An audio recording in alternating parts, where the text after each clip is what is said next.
وفاة الفنان عبد العزيز قردة. السلام عليكم ورحمة الله وبركاته. أهلا بكم متابعينا الأعزاء. إنا لله وإنا إليه راجعون. وفاة الفنان الجزائري عبد العزيز قردة وزيرة الثقافة توني الراحل، توفي يوم الاثنين عن عمر ناهز 80 عام. الله يرحمه ويغفر له.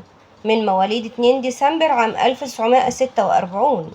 الله يرحمه ويغفر له ويرزق أهله وذويه الصبر والسلوان. وأكدت الوزيرة أن رحيل عبد العزيز قردة يمثل فقدانا لأحد أبناء الفن الجزائري.